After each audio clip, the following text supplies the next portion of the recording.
Olá, meus alunos do sexto ano, tudo bem com vocês?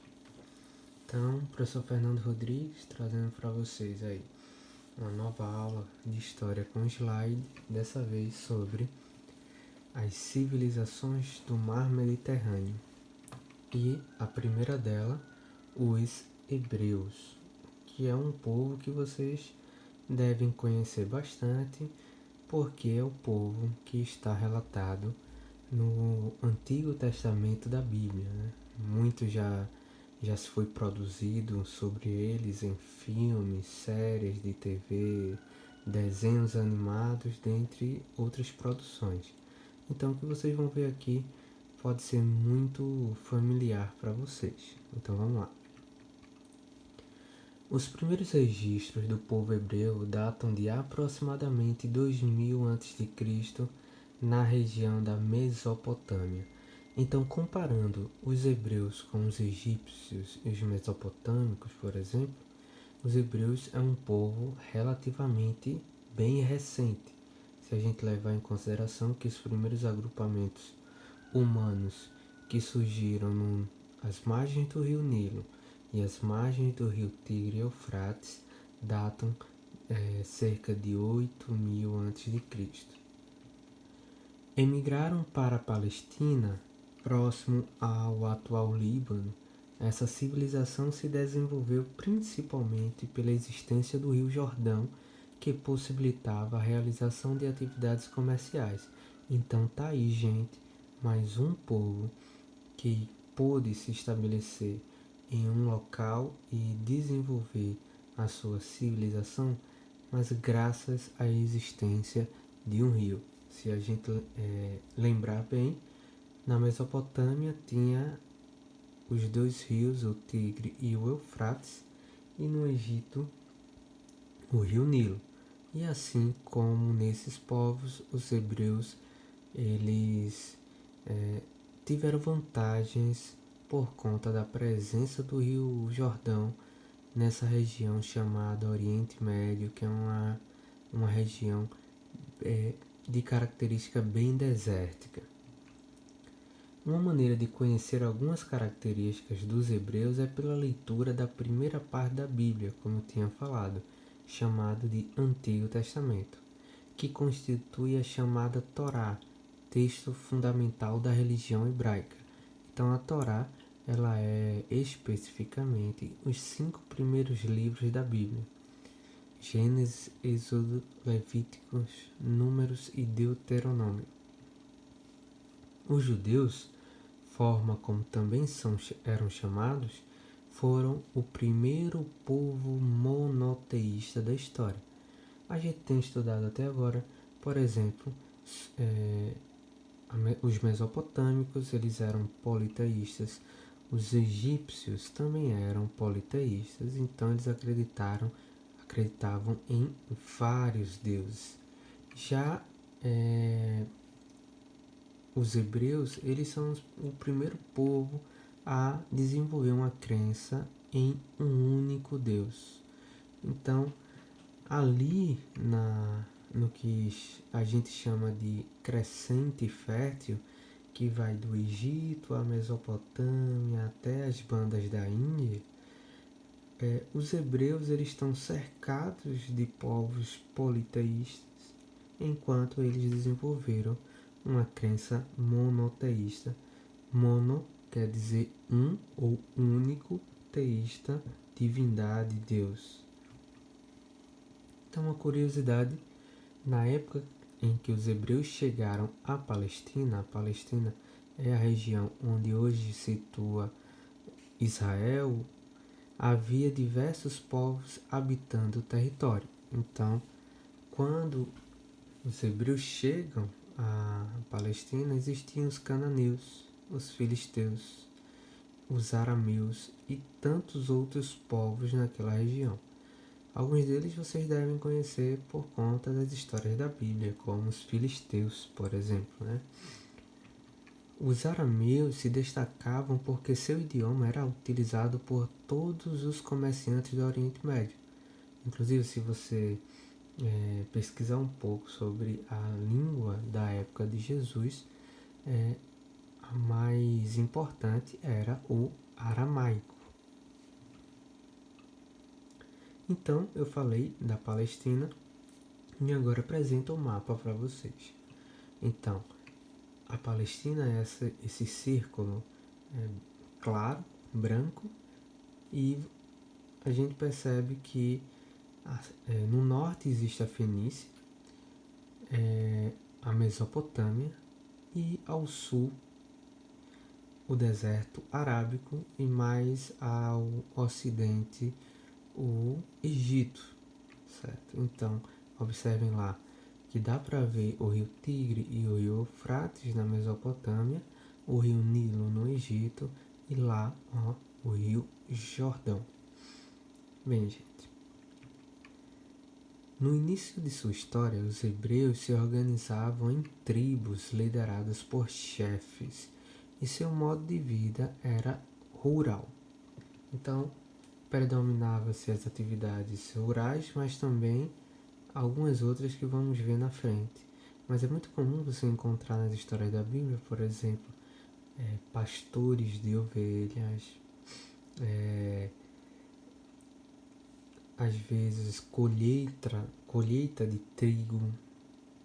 Então, por quê? Porque essa sociedade hebreia, ela é muito pautada na agricultura. Se você observar aí no mapa, existe essa cidade, a única cidade que aparece no mapa é a cidade de Ur. Por quê? Porque é nessa cidade de Ur que vai partir a caravana que vai cruzar essa área do Oriente Médio em direção à Palestina. Essa caravana que sai de Ur é de um personagem muito conhecido que é chamado Abraão.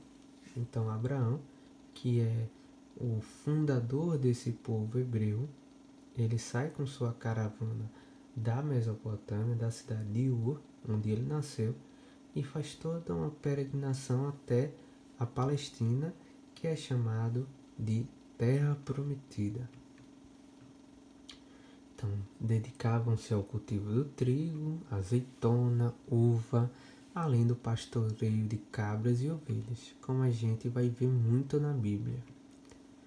No entanto, sua principal atividade econômica foi o comércio, já que seu local de estabelecimento, a Palestina, era um lugar de trânsito de comerciantes entre várias regiões, como a Mesopotâmia e o Egito. Então, pela localização geográfica entre ali no meio de vários povos importantes, a Palestina acabou sendo, um caminho obrigatório para várias mercadorias e vários comerciantes de todas as partes, indo e voltando, sempre cruzando a Palestina em direção a algum desses territórios importantes.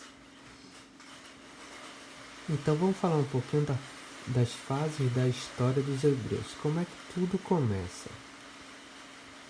A presença dos hebreus na Palestina passou por 3 fases. Primeiro, a dos patriarcas, depois a dos juízes e, por último, dos reis.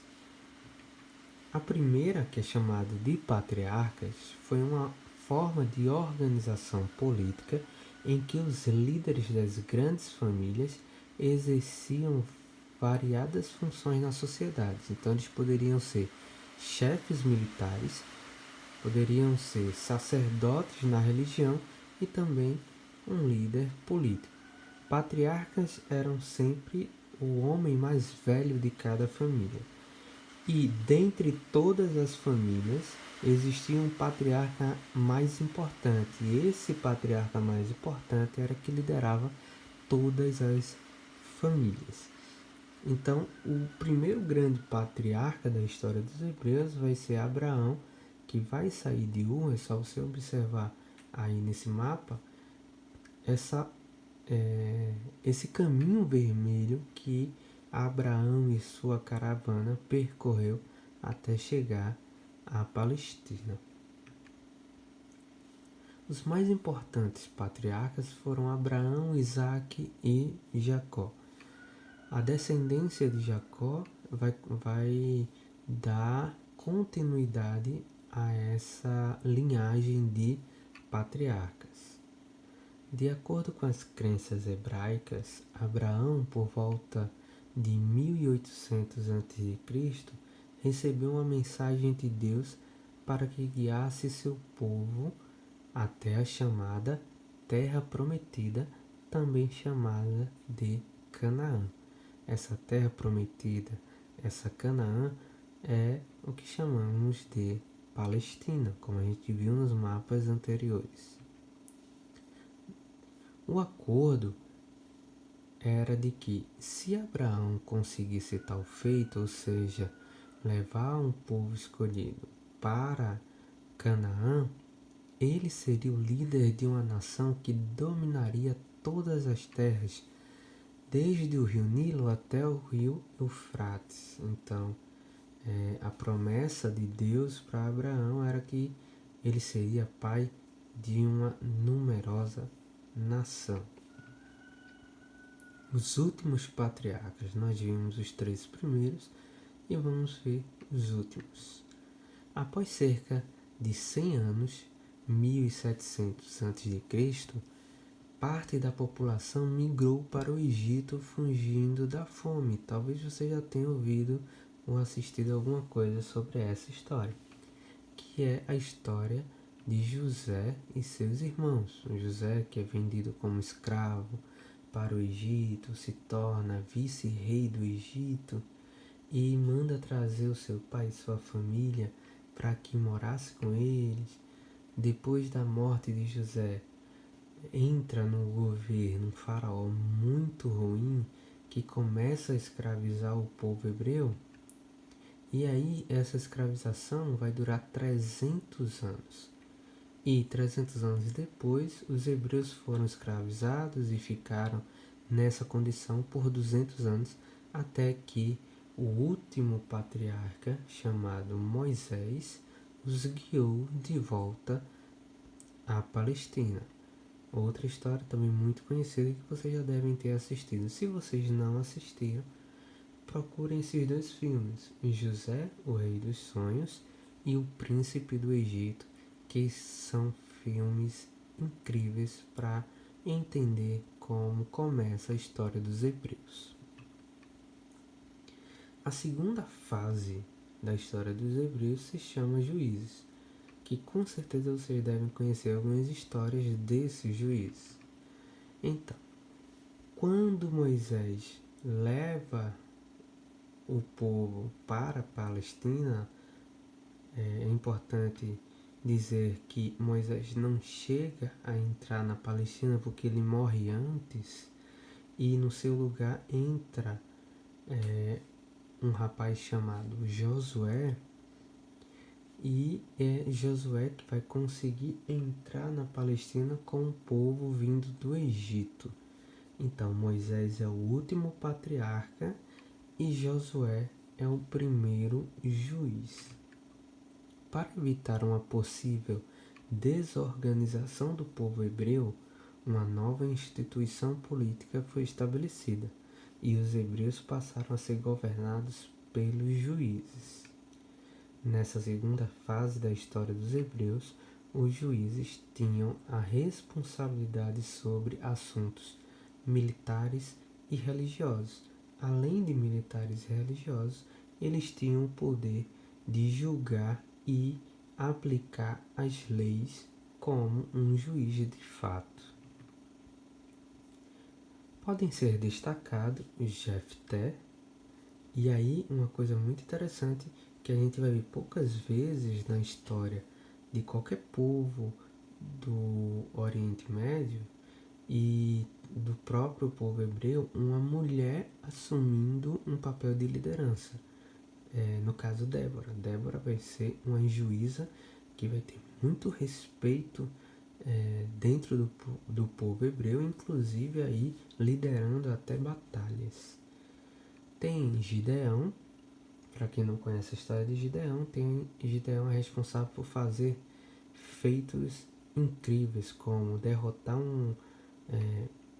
uma frente de batalha de um exército inimigo composta por 300 homens e usando apenas um crânio de um animal.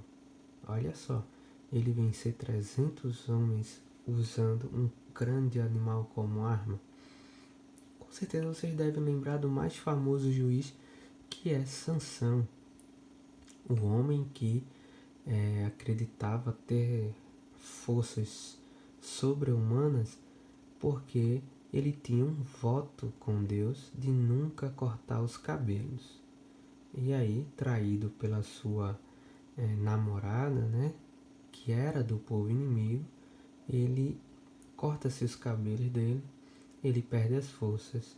E aí, se você quiser, para quem não sabe, conhecer essa história, procura Sansão e Dalila.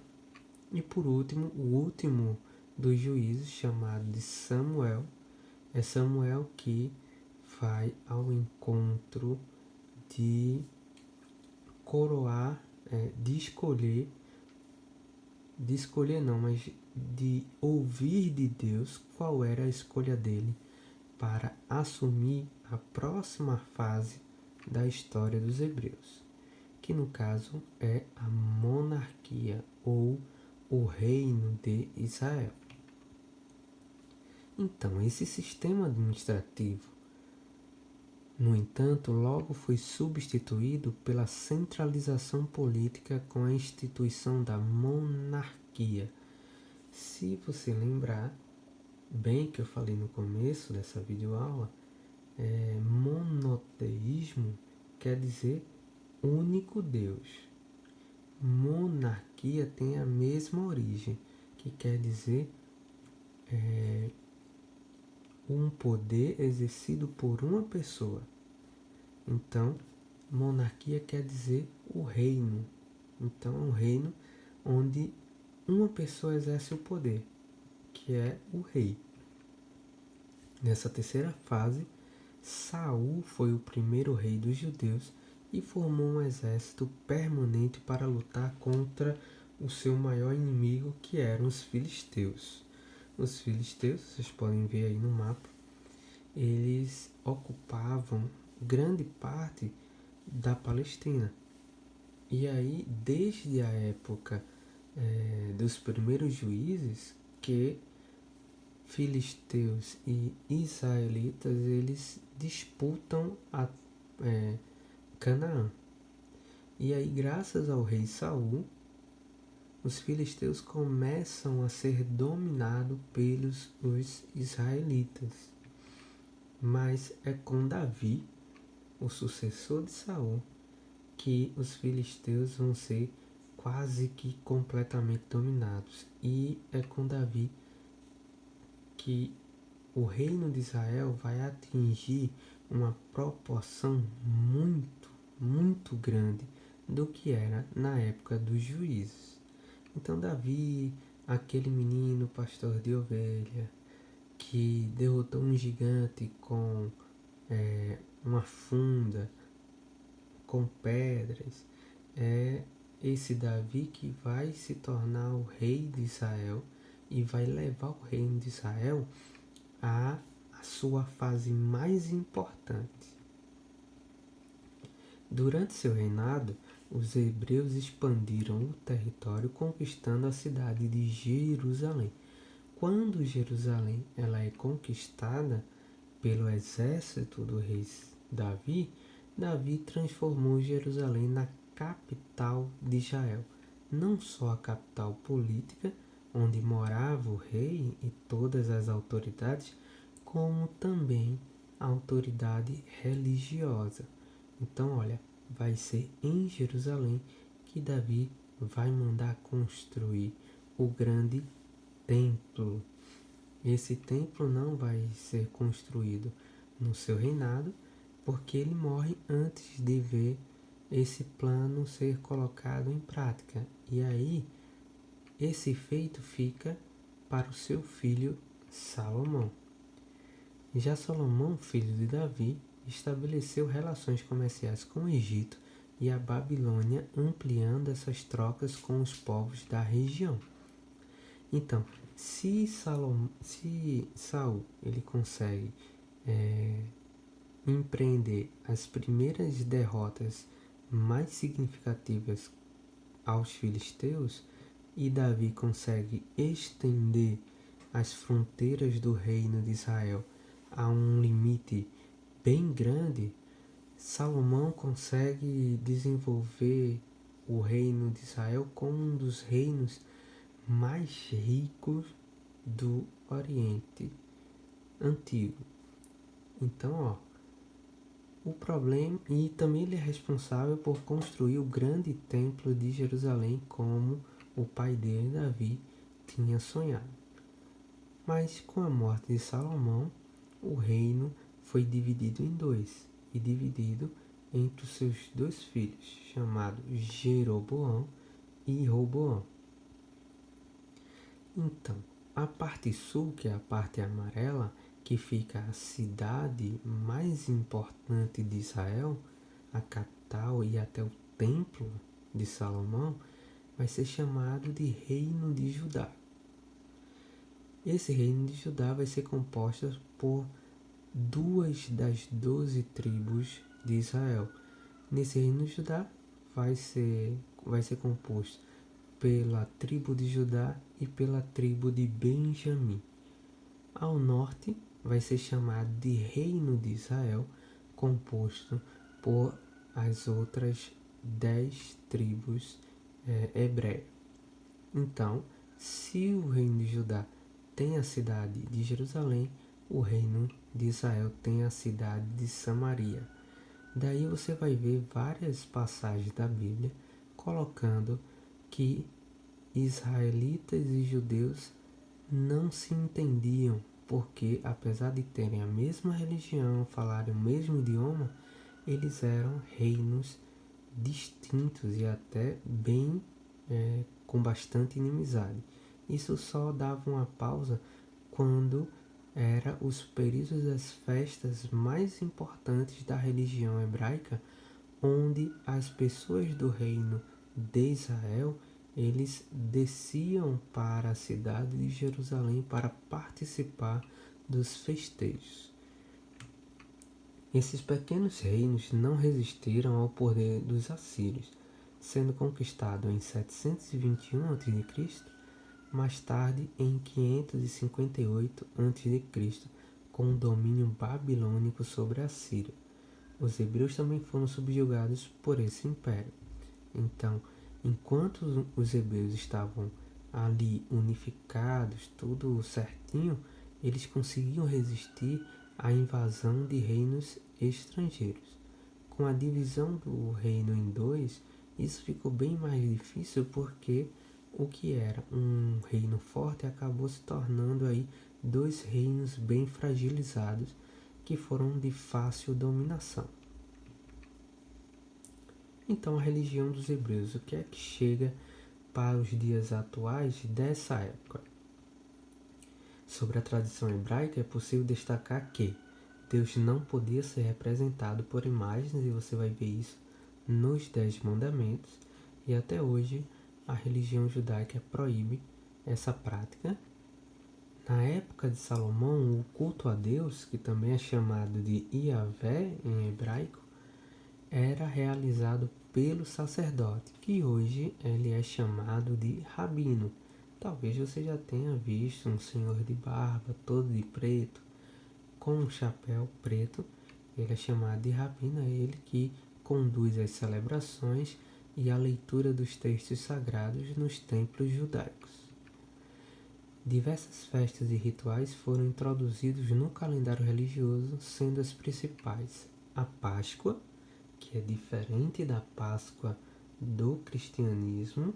A Páscoa judaica comemora a fuga do Egito sob liderança de Moisés.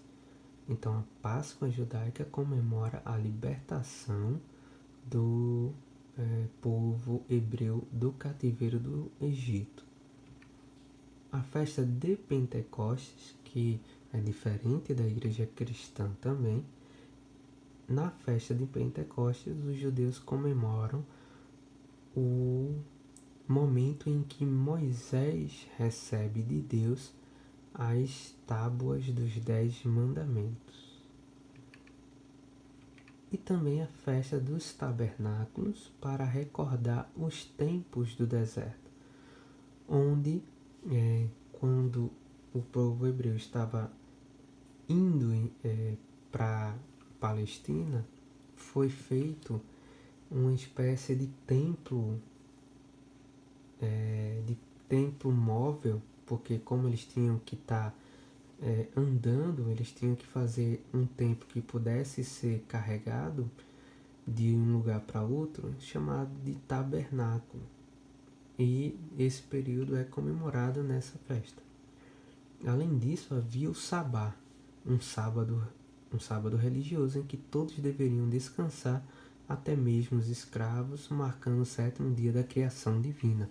Então, em Gênesis diz que Deus descansou no 7º dia, então assim foi instituído na religião hebreia, e existe até hoje essa comemoração na religião judaica, de que todos os sábados o homem tem que descansar de suas atividades e apenas se dedicar à adoração a Deus. Vamos revisar. Reveja essa aula e realize as suas atividades. Bons estudos e até a próxima aula.